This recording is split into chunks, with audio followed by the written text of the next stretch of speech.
Captain America, Brave New World. Do you want to hear a little snippet of it? I mean, I don't really, but I think it's part of the gig. So let's have a clip. Let's have a from that taste. movie. Yes. You and I haven't always agreed on how much latitude enhanced individuals deserve. What you've accomplished has given me reason to reconsider. Which is why I want you, Captain America, to help me rebuild the Avengers.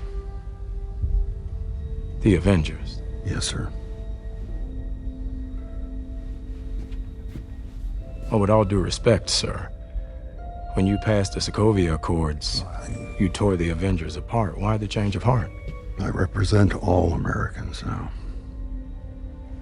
Hell, half of them wouldn't even be here without the Avengers. The country needs this. And when we disagree on how to manage a situation, what happens then? Figure it out together. Look, you don't have to give me an answer now. Just think about it.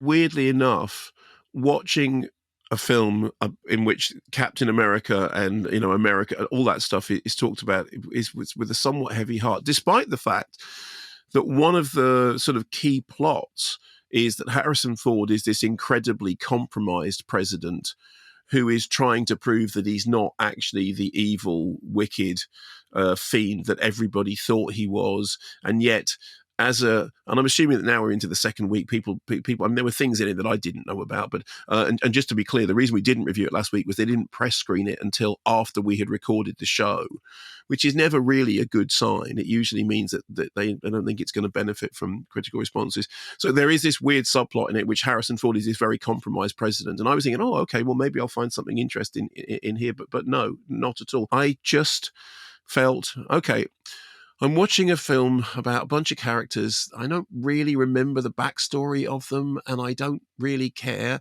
And there are some great cast members, and there's a sort of political story going on, and all these things that I should be interested in, but I just don't care because it's just fly, crashy, get hit by a rocket and a missile. There's a bit when they're trying to avert a military standoff between two nations around the sacred island, the whatever you call it, the island that's the thing, the hand sticking out of the water, and it's the two flyy things having to stop the jet fighters from shooting down and it's just watching it going, but they're all indestructible.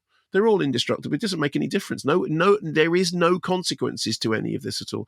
So I don't know that it's the worst of these films. There are some ideas in it, and Harrison Ford is trying to do something with that character, but I just found it absolutely impossible to get interested in it. And the writing is